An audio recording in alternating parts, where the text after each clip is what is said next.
Thanks. I guess that introduction was longer than my presentation is going to be. I wonder what you said. In the preparation for this presentation, Adrian and the team were giving me a couple of questions, stuff that they felt would be interesting for you. And I guess there's a couple of questions, but the one that it kind of boils down to, from my perspective in particular, is that question of whether there is a future for the printed book, since that is the core of our business. And I thought that no better way to answer that than using the title of this conference and talking a bit about a rock, a bit about paper, and a bit about a few pixels on the screen. So the first thing that I brought for you, actually Andrew brought it, and I'm going to carry it on, is a rock. It's like this rock. And you might not really see it, but it is heavy, I can tell you, heavier than a book is. And as a matter of fact, this is an award we've gotten only a few days ago at a festival for books on art and film in Perpignan in France for a title Fully Booked. And it is actually called, and it's engraved here, the Prix Spécial du Jury, so the special prize of the jury. And when they were asked about the meaning of that special prize, they said that essentially they gave away a gold and a silver award, mainly based on technical features of the entered books. And then the special jury award was kind of the one project that they felt the most emotional about, the one that they truly loved. And I think, this book is a pretty good example for the power that still is inherent in a printed publication these days still. And manifold, because this is, as the title indicates, it is a book about books. It's full of beautiful books. I'm going to show you a couple later. It is about books as objects, so as much about the content than it is about the form. And it's a book that book lovers love. So within the range of projects we're doing, I would rate that as being a pretty successful title in terms of the sales figures, in terms of the media response. And if I use that as an example, I could actually, coming back to the title of my talk, say there's a clear answer for that. And since this project proves the point that books have a future, I think my talk could pretty much be over because it's proven. But obviously that, if I'd stop here, it was shorter than the introduction. But I'll go on because, obviously that's a bit too easy, and the world is a little more complex than that. The world of media and publishing, maybe in particular these days. So let's kind of reboot a little bit and start over again. And I'll try to tell you why, from my personal perspective, as well as from our company perspective, the time we're being in is as challenging as it is rewarding. And that, working in printed matter particularly, but also beyond that, as you're going to see. So just as a brief introduction, I don't know how familiar you are with what we're doing, but if I say we, that refers to this company called Gestalten. We're based in Berlin, in New York, in London, and Tokyo, which sounds like massive, but as a matter of fact, we're about 30 people, and there's one person in New York, 2 people in London, and 1 person in Tokyo, and the rest is in Berlin. So a modest-sized company. We're around, I think the company started in '95. As Adrian had said, probably we've done somewhere over 400 titles. It's about 50 per season right now, per year right now, 25 to 30 a season. And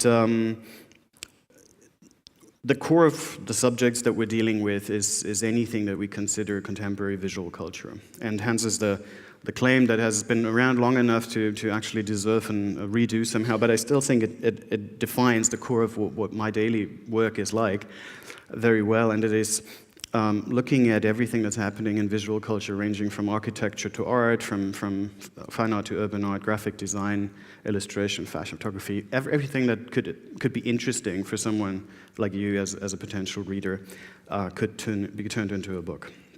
And what we do is the whole process that is needed to develop a medium, a book in particular in our case, from the ideation, so the general research, defining a subject that would then become a book, the more specific research, getting the material together, clearing the copyrights, all the little fancy ideation bit in the beginning, and then all of the hard work that you have to go through down the road to make it happen.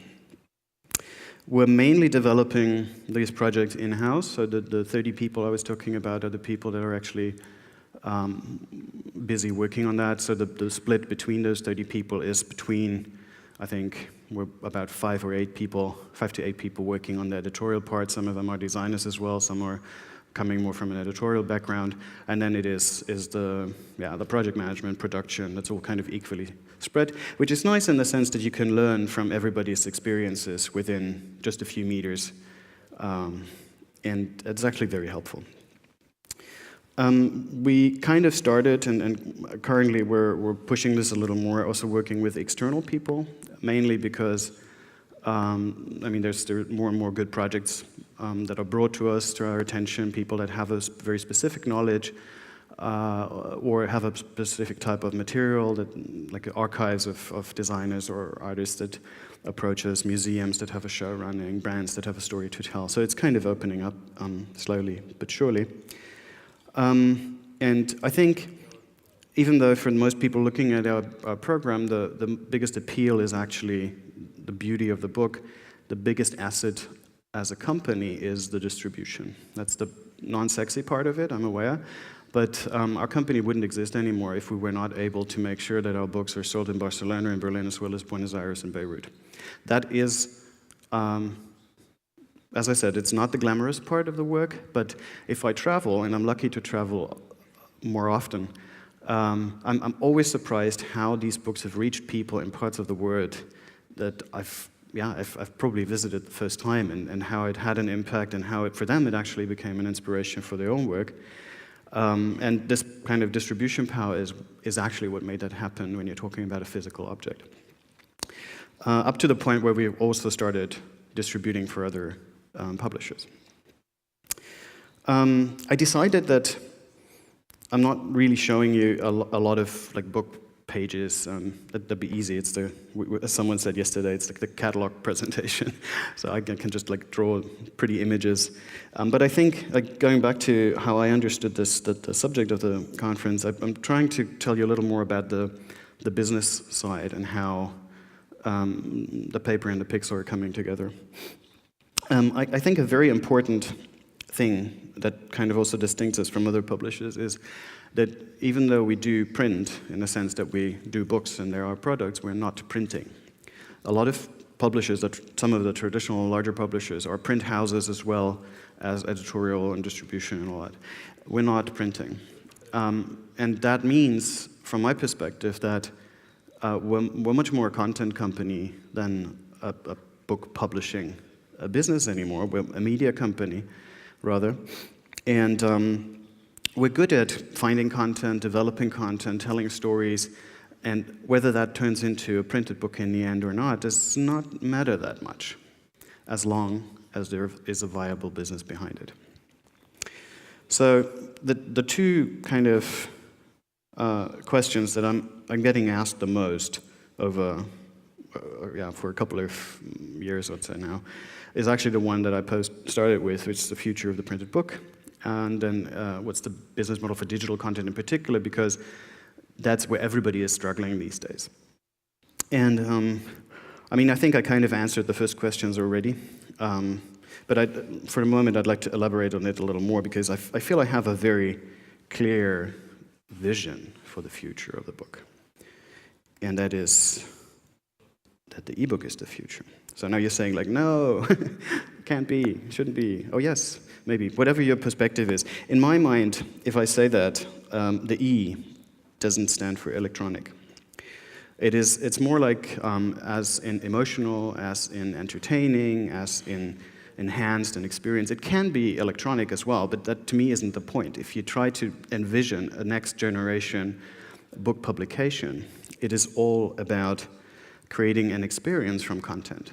And I think we've seen a couple of examples in Andrew's talk already, where it is as much understanding the content and the story you want to tell as it is about the people that are going to read it or see it or experience it in whatever way, because in the end what you try to understand is how you can separate those people from their money. And only then you have a business. So I guess what we're after, electronic, printed or not, is exciting books. I keep the term books because I feel it's a pretty precise definition of a container. It has a beginning, it has an end, it has a certain way of telling a story, there's no advertising involved. So that's the type of narrative I'm talking about. And I guess what makes books exciting for people are different things, dependent on what their situation, their interest is, their profession is. I guess for some, we're actually just providing a shortcut. So you could find the same type of content around a subject of like typography, let's say, but you have to invest, I don't know, a couple of hours, maybe a day, and we're providing you a shortcut for like 39 euros, which might just lead to you spending less money on a quality result research.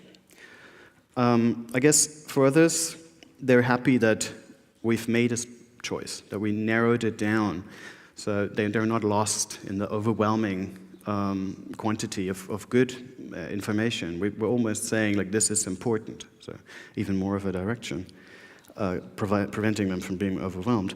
And back to Fully Booked, the title I started with. For a fair amount of our readers, it's also a matter of that kind of physical, haptical experience, a sensual experience that's attached to a book, for those book lovers I was talking about. And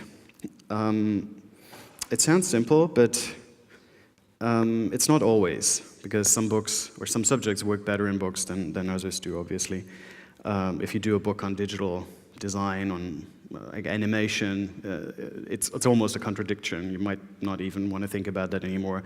But if you do a book on like handwritten typography, it's the perfect match. And the quality that the paper adds, the whole kind of physical experience adds, is it's very well appreciated. As a matter of fact, and strangely enough, after a couple of years where the book market has been rather going down, we're currently seeing a slight up, and no one really knows whether that's the last up ever for print, or if it's actually stabilizing and growing, maybe in a different rate, but still growing. But there is interest. We're selling more books, essentially, than we ever did before.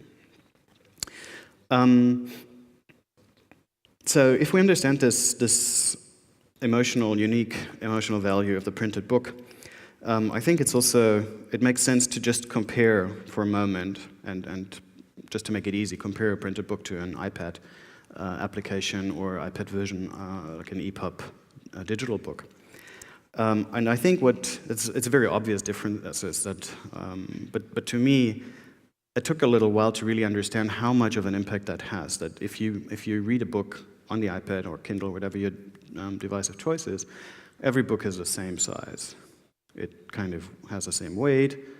It smells the same. For people that lick screens, it might even taste the same. So it doesn't have this unique appeal that you have. You know, we've done, way before I joined the company, we've done the smallest book in the world. It came in like something as pretty as this award here, like a little like box, and you could hardly see it, but it was actually a printed and bound book, like mini size. And then other publishers do this like mega formats. Whether the world needs that or not, that I would leave open. But it is an expression of a culture, and it takes more shape, a more interesting shape maybe. I'm always puzzled when I visit people, and in the past I was used to going past their record shelf and their CDs and their DVDs and their books and looking at it, and I got an impression about the person. I knew that's the interest, or at least even if the people didn't read the books, that's the books that they want me to see on their shelves. Whereas today I see an iPad, an iPod, an iPhone, and I this and I that, and I don't know nothing. And I guess that's not for everybody. For some, it's just good like that, and they don't want to reveal it, or they just don't want to move with so much printed paper, which I clearly understand. But for others, there is this kind of romantic quality maybe, and I guess it's there for a reason. So I'll show you, and I hope you can see it okay, a couple of images from Fully Booked. because it puts emphasis on the particular quality that a printed object can have. It features some of the upcoming, but also already very successful designers in the field, and their work ranging from a particular type of like cover work to a particular type of working with the paper stock, cutting it, lasering it, embossing it, printing, stamping, ripping apart, or just like kind of unusual content occasionally. And I guess like working with the parameters, like the fold in the middle, like that is something that's almost impossible to replicate. If you work with like a digital software that then kind of blends in this little shadow in the middle of your picture to indicate where the fold is going to be, it's weird. But in the book, it actually has a meaning. So it's much closer to the actual product. Up to, that's kind of way off where it's becoming an art object, not necessarily being read anymore, but more being carved into a sculpture. And there's a lot of variety and a lot of things that, as someone who does work on book projects, keep surprising me because I feel this medium is not done yet. There's still innovation happening. There are people that are still kind of finding a new way of understanding it and building this experience that I'm still passionate about. So I could go on and on and on about it. But I think a point I should make is that, you shouldn't get me wrong, that to me this is not a conversation about either or, print or digital. I'm not talking about, I wouldn't say let's not worry about digital or we need to kind of fight digital. What I'm saying is that we need to understand the quality of the content first, and then the need of the audience second, and then we can start having a conversation about what the right medium is to use. And I guess the challenge is not to be stuck in this kind of, like a set of prejudice or it's all been better in the old days and stuff, but to engage with the challenges in an interested way, in an open-minded way, and you will be talking about like open-minded design maybe in the next coming days a lot more. But being like playful, being experimental, up to the point where we can keep surprising people, because that is when we actually create something that is probably the strongest currency in the world of content, and that's relevance. And I guess that from what I see within the book publishing industry in particular, and there are exceptions of course, but as in the kind of the bigger scale, and that is including the retail, which is a very important part as well, the traditional bookstores. I feel that there's this like reluctance and the people are afraid, essentially. No one really knows how to deal with the situation. And I went to a lecture of a London-based trend forecasting company called the Future Laboratory last week. And they were saying that whoever they interviewed for their recent surveys, like scientists and researchers and so on, they were all saying that every indicator they have says that a massive process of transformation is going on, like on a big kind of social scale. No one could tell them what the change is going to be yet, but it's happening. So what I'm thinking is, you can, as the booksellers and the publishers most probably do, you could just like sit there and say, okay, tell me when the change happened so that I know what it led to.